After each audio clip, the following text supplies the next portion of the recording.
আসলে এই গভর্নমেন্ট আসলে এটা ফিলই করছে না যে এটা বিপ্লবী সরকার। এবং চুপ্পুকে অনতি বিলম্বে রাষ্ট্রপতি পদ থেকে অপসারণ করতে হবে। আপনি ত্রাণের টাকা নিয়ে অনেকেই আপনাদের নানা ধরনের মন্তব্য করেছেন, অপ্রীতিকর প্রশ্ন তুলেছেন। কেন ব্যাংকে টাকা রাখা হলো, এই টাকা দিয়ে আপনারা নাকি বিদেশ ভ্রমণ করেছেন, সেসব অনেকে বলার চেষ্টা করেছে। ত্রাণের বিষয়ে বলা হয়েছিল যে আমি ত্রাণের টাকা নিয়ে সুইজারল্যান্ডে ঘুরতে গিয়েছি। 1 টাকা কোনো ধরনের যদি ডিফল্ট কেউ দেখাতে পারে, সেক্ষেত্রে আমরা বলেছি দেশের বিদ্যমান যে আইন রয়েছে সেই আইন অনুযায়ী হচ্ছে আমরা যে কোনো ধরনের শাস্তি আমরা মাথা পেতে নিব। দেখেন মিডিয়াতে বিভিন্ন জায়গায় আমাকে উপস্থাপন করা হয় এমন ভাবে যে মানে একদম টাকা পয়সা নাই, গরিব মানুষ, একদম একটা টি শার্ট পরে হয়। তো সেই আব্দুল্লাহ, আপনি আজ সামাজিক যোগাযোগ মাধ্যমে লিখেছেন, আওয়ামী লীগের বিচার নিশ্চিতকরণ, নতুন সংবিধান গঠন, আওয়ামী দুর্নীতিবাজ আমলাদের পরিবর্তন, হাসিনার আমলে করা সকল অবৈধ চুক্তি বাতিল এবং চুপ্পুকে অনতি বিলম্বে রাষ্ট্রপতি পদ থেকে অপসারণ করতে হবে। আপনি রাষ্ট্রপতির অপসারণ চাইছেন, তাই তো? এক্স্যাক্টলি। জি, ব্যাখ্যা করতেন যদি। দেখেন আমাদের একটা আজকের আলোচনা যখন করছি সেই জায়গায় আমরা দেখেছি যে আওয়ামী লীগ এই যে ভুলগুলো করেছে, অপরাধ করেছে, তারা যে এভাবে হিউম্যান ডিগনিটি, মানুষের ন্যূনতম যেটা থাকে সেটাকেও অ্যাকনোলেজ করে নাই। আওয়ামী লীগের জায়গা থেকে তাদের এই অপরাধের এখনো পর্যন্ত অ্যাকনোলেজমেন্ট আসছে কিনা? এখনো পর্যন্ত কিন্তু তাদের অপরাধ স্বীকার করে আমরা কোনো জায়গায় দেখিনি তারা কোনো বিবৃতি দিয়েছে, কিছু দিয়েছে। কিন্তু আমরা দেখেছি বিভিন্ন রাজনৈতিক দল তাদের অপরাধ স্বীকার করার পূর্বেই তাদেরকে ক্ষমা করে দেওয়ার মতো আমরা বক্তব্য শুনছি এবং তাদেরকে বলা হচ্ছে যে আপনারা, বিভিন্ন সময় শুনেছি যে তাদেরকে বলা হচ্ছে আপনারা রাজনৈতিক ফর্ম করে আবার নতুন করে রাজনৈতিক দল গঠন করেন, আবার নির্বাচনে আসেন। তো এই জিনিসগুলো আমাদের ছাত্র নাগরিককে আহত করেন, কারণ ছাত্র নাগরিকরা যখন এই আন্দোলনে বা বিপ্লবে এসেছে বা গত 16 বছর ধরে বিভিন্ন রাজনৈতিক দল আমরা দেখেছি কি পরিমাণ নির্যাতনের শিকার হয়েছে। আমরা দেখেছি কিভাবে হচ্ছে যারা ইসলাম, যারা হচ্ছে আলেমরা ছিল তাদেরকে প্রান্তিক জনপদের মতো হচ্ছে তাদেরকে ট্রিট করা হয়েছে এবং কোনো মানে হত্যা, তারপর হচ্ছে গুম, আয়না ঘরের মতো যে বিষয়গুলো হচ্ছে আওয়ামী লীগ ইন্ট্রোডিউস করেছে, সেই বিষয়গুলোর যতদিন না পর্যন্ত মীমাংসা হয়, যতদিন না পর্যন্ত তাদের বিচার নিশ্চিত হয়, যতদিন না পর্যন্ত তারা পাবলিকলি অ্যাকনোলেজ করে যে আমরা এই ধরনের ক্রাইম আমরা কমিট করেছি এবং সেটির যতদিন না পর্যন্ত বিচার নিশ্চিত হয়, আমরা ছাত্র নাগরিকের জায়গা থেকে আমরা বিশ্বাস করি তাদের ততদিন পর্যন্ত জনতাই সিদ্ধান্ত নিবে, তাদের আসলে রাজনীতি করার কোনো ধরনের নৈতিক কোনো গ্রাউন্ড তখনও পর্যন্ত ক্রিয়েট হয় না। দ্বিতীয় যে বিষয়টি, এই যে জাহিদ একটু আগে আলোচনা করছিলেন, আসলে এই গভর্নমেন্ট আসলে এটা ফিলই করছে না যে এটা বিপ্লবী সরকার। আমরা দেখেছি যে এই গভর্নমেন্টটা কিন্তু গঠন হওয়ার পূর্বে সাংবিধানিক স্ট্রাকচার, নিয়ম মেনে যে গভর্নমেন্টটা ফর্ম হয়েছে, ব্যাপারটা কিন্তু এমন না। এই গভর্নমেন্টটা ফর্ম হয়েছে আমাদের প্রত্যেকটা ছাত্র নাগরিকের মতের ভিত্তিতে এবং হচ্ছে নিয়মের বাইরে গিয়ে। সুতরাং সংস্কার করার ক্ষেত্রে আমরা এটা প্রত্যাশা করি গভর্নমেন্টের যারা উপদেষ্টা রয়েছে তারা প্রত্যেকটা ক্ষেত্রে খুব ভিজিবল হবে এবং আমরা ডিসিশনগুলো খুব র্যাপিড হবে। যদি নিয়ম মেনে সবগুলো ডিসিশন নিতে হয়, সংবিধান মেনে সবগুলো ডিসিশন নিতে হয়, দেখেন আমাদের এই যে 72-এর যে সংবিধানটি রয়েছে, এই সংবিধান কিন্তু এইটাকে পুঁজি করে কিন্তু গত 16 বছর ধরে আওয়ামী লীগ কিন্তু তার এই যে ফেসিজম বাণিজ্য করে গিয়েছে, এটাকে পুঁজি করে। এবং আমরা দেখেছি জুলাই বিপ্লবে যে পরিমাণ নারকীয় হত্যাকাণ্ড হয়েছে, ঠিক সেই সময়টিতে আমাদের যিনি বর্তমান রাষ্ট্রপতি উনি কিন্তু তখনও রাষ্ট্রপতি ছিলেন। সুতরাং এই যে রাষ্ট্রপতি, এটি ছিল মানে বর্তমান বিদ্যমান যে সংবিধান, এই সংবিধানের প্রোডাক্ট।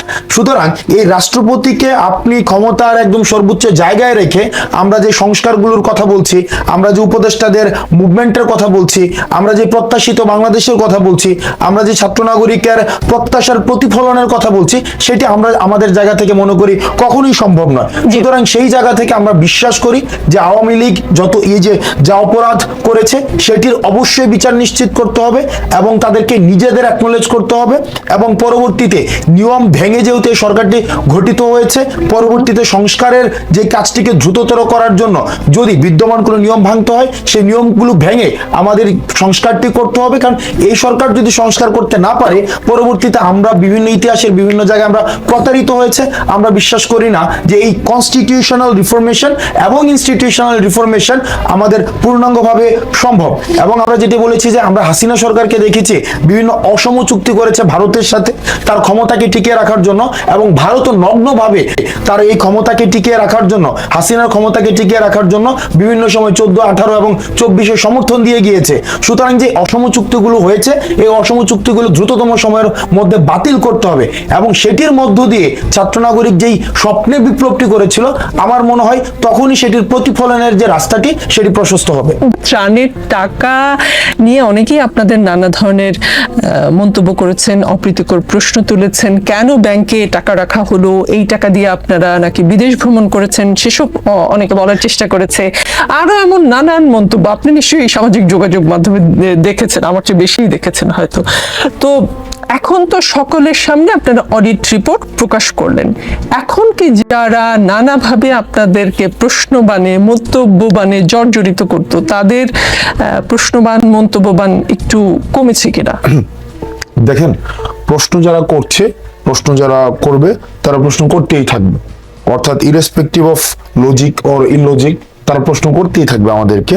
আপনি দেখেন ত্রাণের যে বিষয়টি হয়েছে, আমরা এখানে দেখেছি যারা টক শোতে অনেক ভালো কথা বলেন, অনেক সুন্দর করে কথা বলেন, এবং যারা আমাদের ন্যারেটিভ প্রতিষ্ঠা করতে ভালো ভূমিকা পালন করে, তাদের ক্ষেত্রেই আমরা এখানে দায়িত্বশীল আচরণ আমরা দেখিনি। সোশ্যাল মিডিয়াতে বিভিন্ন অপপ্রচার যেগুলো হয়েছে আমরা দেখেছি, সেগুলোর উপর ভিত্তি করে তারাও দেখেছি যে এই ত্রাণ কার্যক্রমে যে অবহেলা হয়েছে, এই বিষয়গুলো নিয়ে কথাবার্তা বলেছে। যেমন বলা হয়েছে যে আমরা ত্রাণের হিসাব নাকি যথাযথভাবে দেইনি। আমরা স্পষ্ট বারবার করেছি, আমরা দেখেন মনে হয় না কোনো কার্যক্রমে এভাবে প্রত্যেক ঘন্টায় ঘন্টায় মানুষের সামনে উপস্থাপন করা হয় যে 6টা থেকে 8টা পর্যন্ত কয় টাকা উঠেছে, 8টা থেকে 10টা পর্যন্ত কয় টাকা উঠেছে। একটা বিষয় খুবই স্পষ্ট করা উচিত, আমরা যদি টাকা যদি কোনো ধরনের তোষরুফ করতেই হতো, তাহলে সরকারের সাথে আমরা যখন আন্দোলনটা চলছিল, সরকারের সাথে কিন্তু তখনই আমরা নেগোসিয়েশনে যেতে পারতাম, এবং বিভিন্ন সময় কিন্তু আমাদেরকে অফারও করা হয়েছিল। আমরা তখনই সরকারের সাথে কোনো ধরনের নেগোসিয়েশনে যাইনি।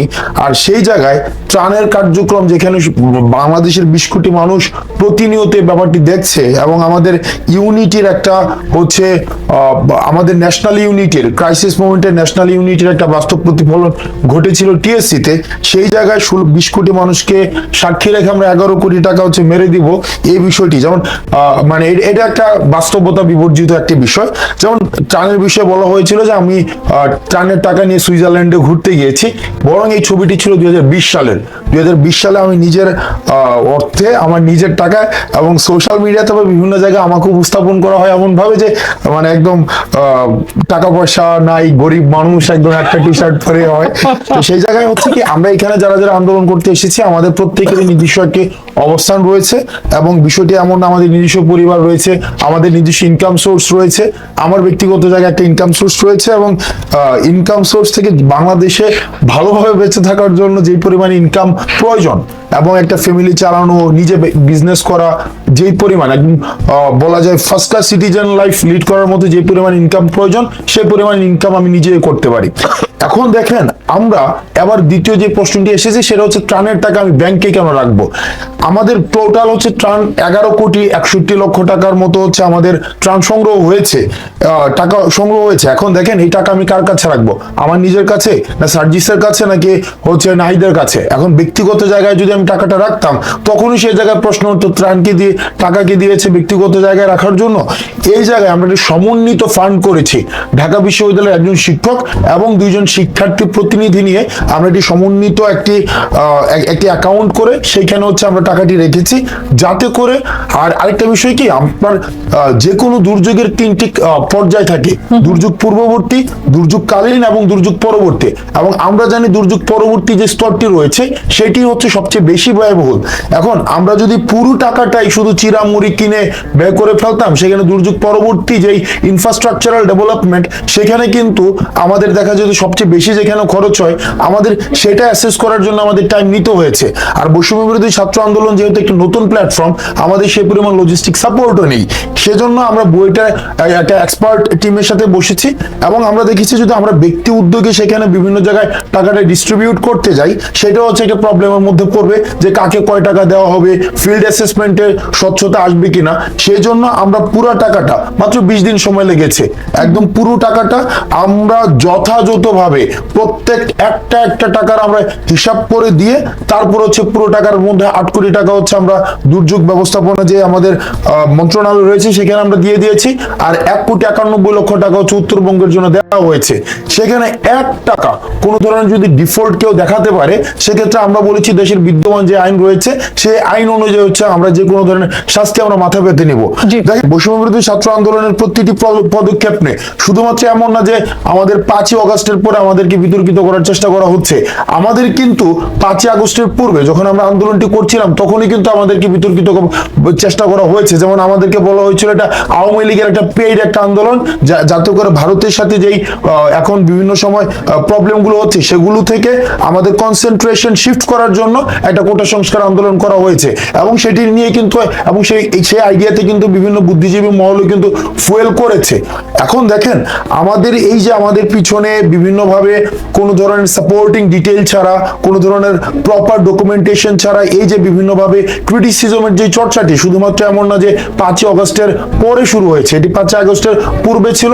এখন আমরা মানসিকভাবে প্রস্তুত, এবং আমি বর্তমানে আমার যে রিয়েলাইজেশন হয়েছে 5ই আগস্টের পরে, আমরা বাংলাদেশের প্রত্যেকটা মানুষ কালেকটিভলি, মোরালি, ইথিক্যালি আমরা করাপ্টেড, এবং আমাদের মধ্যে একটা, কারণ আমরা ইতিহাসের বিভিন্ন স্তরে স্তরে প্রতারিত হয়েছি।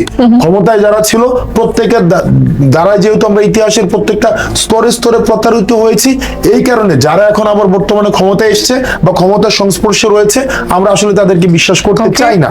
এখন আমরা সেই জায়গা থেকে মানুষের কাছে যে আহ্বানটি জানাবো সেটা হচ্ছে যে আমাদেরকে সময় দিতে হবে, এবং আমাদের কাজের কনস্ট্রাকটিভ ক্রিটিসিজমকে আমরা ওয়েলকাম জানাবো, এবং আমরা আশা করবো বস্তুনিষ্ঠ এবং নির্মোহ ক্রিটিসিজমের মধ্য দিয়ে যেন কাজটাকে প্রপারলি হয়, এবং আমরা রাষ্ট্র গঠনের যেই কাজটি আমরা ভলেন্টারিলি করে যাচ্ছি সেটাকে আমাদেরকে সহযোগিতা করতে হবে।